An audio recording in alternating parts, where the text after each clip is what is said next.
Escuchas Impulsa tus mañanas. Y ha llegado el momento, como siempre, en este ratito que tenemos con ustedes para compartir la gracia de Dios, su música, sus mensajes, sus salmos.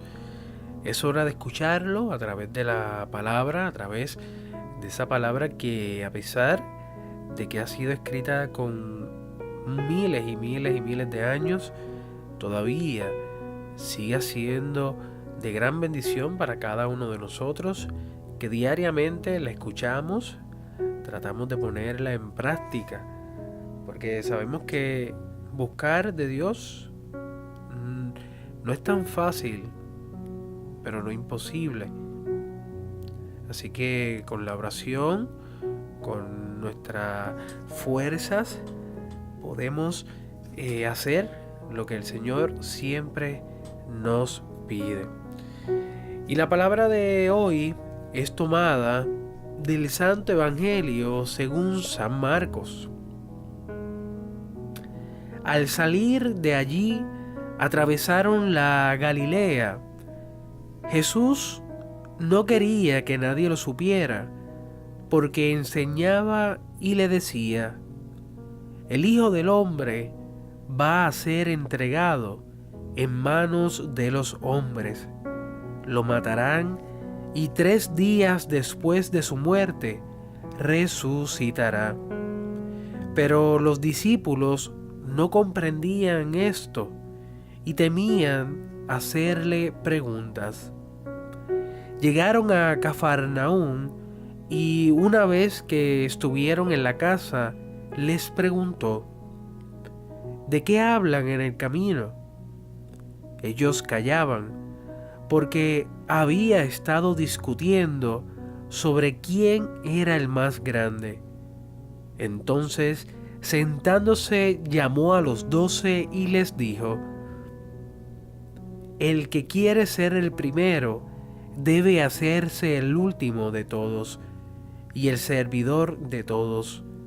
Después, tomando a un niño, lo puso en medio de ellos y abrazándolo les dijo: el que recibe a uno de estos pequeños en mi nombre, me recibe a mí, y el que me recibe no es a mí el que recibe, sino a aquel que me ha enviado. Palabra del Señor. Ahora nos disponemos a escuchar al Padre Javier Íñigo, que ya está por aquí con nosotros, para llevarles a ustedes esta palabra, esta reflexión de este Evangelio que acabamos de proclamar. Buenos días, Padre, y gracias por estar aquí en Impulsa tus mañanas. Buenos días, Manuel, buenos días, Radio Escuchas, buenos días en este martes último ya del mes de febrero, cercanos ya a la Cuaresma. Hemos escuchado este Evangelio en que Jesús ha cambiado de escenario, ha cambiado de Galilea, en el sitio donde estaba, ¿verdad? Nos dice el discípulo Jesús que él y sus discípulos iban caminando por Galilea. Esa era la forma de ir de un sitio a otro Jesús, de cumplir con el mandamiento que le había dado o con lo que le había señalado el Padre, ¿verdad? Para ir anunciando el Evangelio. Y hace una de las afirmaciones que ya ha hecho en otros lugares y que tanto extrañaba y tanto motivaba y tanto perturbaba a los discípulos. El Hijo del Hombre tiene que ser entregado en manos de los hombres, lo matarán y a los 3 días de haber muerto resucitarán. Es el anuncio, segundo, quizás tercero, hasta 3 veces Jesús les avisa, les señala, les dice, y se lo dice convencido de que ellos, como dice el texto de hoy, no entendían nada. Y yo a veces me pregunto, ¿o no querían entender? No querían entender porque ellos se habían hecho otra idea.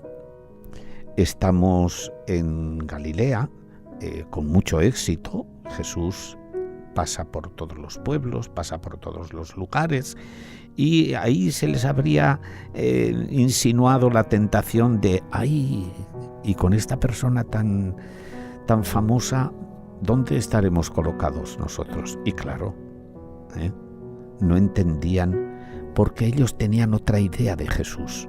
Mesías, sí, enviado por Dios, sí, pero más bien humano que divino. Más bien con signos de poder, con signos de extensión de territorios, etcétera, etcétera. En este momento, los judíos no son reino, están dominados por los romanos. Y seguramente por eso, porque se hacían una idea de un Dios, de un Jesús demasiado material, por eso llegan a Cafarnaún. Se disipa la escena, estas primeras líneas del Evangelio de hoy, y en casa la pregunta de Jesús: ¿de qué discutíais? Seguramente que lo sabía él. Y es que son puntualizaciones del Evangelio de San Marcos que nos abren los ojos para entender. Nos dice, por ejemplo, de hoy, que ellos se callaron. Un poco así astutamente, ¿verdad? No quisieron decir de qué hablaban, porque habían discutido a ver quién era el más importante, quién era el mayor, a ver quién iba a ir primero después de Jesús, o como dice el otro año, en otra ocasión, Jesús a la madre de los Zebedeos, que se pongan uno a la derecha y otro a la izquierda. Es decir, como él era aclamado como rey, pues como los dos primeros ministros. Y entonces, a pesar de que la pregunta no es incisiva, al parecer es como cariñosa, ¿de qué discutían ustedes por el camino? Jesús, nos dice el Evangelio, que sentado con los 12 les fue explicando cuál era su destino, cuál era su misión, que no podían ver en él nada más que uno que manda, sino uno que sirve. Y esa es la lección. ¿Cuántas veces nosotros hemos soñado, y sobre todo en un mundo a veces revuelto, en un mundo que no nos gusta, en un mundo donde quizás las políticas pues no son del parecer del pueblo, no son satisfactorias para el desarrollo de los pueblos, pensando en otro Mesías, pensando en otro Jesús? No, con suavidad, con cariño, sabiendo que ellos no entendían nada y además tenían miedo a preguntarle. Jesús sale ante ese miedo y les dice nada más que eso, que el que sea el último de todos ha de ser el servidor. Para plasmar esta doctrina, Jesús toma un niño y lo constituye allí como modelo de el que recibe a Jesús. Fíjense, los niños a veces acogen a cualquiera, se juntan con cualquiera. Cuántas veces hay madres que están desesperadas porque ha pasado una persona con malas intenciones y se ha llevado al niño, pues le dicen a los niños: mira con quién te juntas, no te vayas con el primero que te invita. Bueno, pues Jesús lo pone allí en medio, y ese es el modelo de cómo se recibe a Jesús y cómo se recibe precisamente al enviado de Dios, y cómo se recibe precisamente con ese sentido de servir a los demás. Nuevas rutas, nuevas exigencias. Aquí tenemos un mandamiento más, no mandamiento en el sentido de que obligue y tal, pero un nuevo camino que es para el que caminamos con Él.